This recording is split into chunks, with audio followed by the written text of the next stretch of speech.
I bet if you ask 10 men what their favorite novel is, at least one of them is going to say The Overstory by Richard Powers. And I've always wondered why this book? Why does this one hit so hard, especially for men? So I finally read it, and here's what I found out. The Overstory is this sprawling, branching epic about 9 people whose lives all intersect because of trees. Yes, actual trees. But the wild thing is, the book isn't really about the people. It's about how small and short our lives look when we stand next to something older and larger and more connected than we will ever be. But the more I read, the more I felt something obvious that no one really talks about. This book offers a sense of purpose without ever demanding vulnerability. Most of us grow up being told that purpose comes from achievement or legacy or being exceptional. But Powers flips that. In the Overstory, meaning comes from knowing that you're not in the center. You're part of the system, a witness, a steward. And for a lot of readers, especially men, that might feel really grounding. It's like being handed significance without ever having to expose anything raw or personal. The second thing is this book turns solitude into spirituality. So much of this novel is quiet. Characters alone in the forest, sitting in the canopy, listening to something older than language itself. And men, especially, aren't always given the tools to make loneliness feel sacred. But this book tries to do that.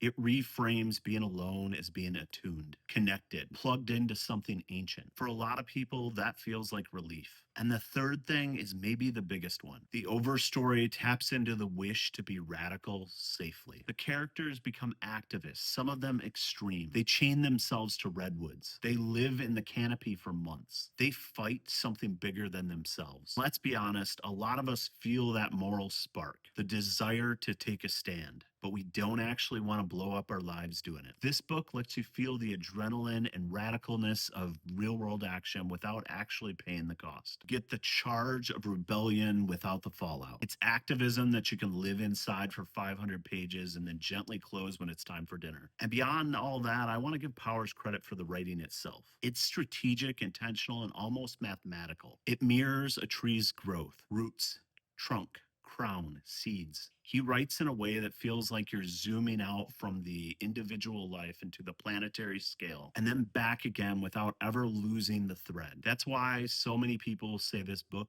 changed the way they see the world. It's not just the story, it's the architecture. So yeah, I get it now. It's a book that gives people meaning, connection, and moral intensity, all delivered through a safe emotional distance. If you haven't read the Overstory, here's what I'm curious about. Do you think a novel should challenge your worldview, or is it enough for it to just make you feel connected to something bigger than yourself?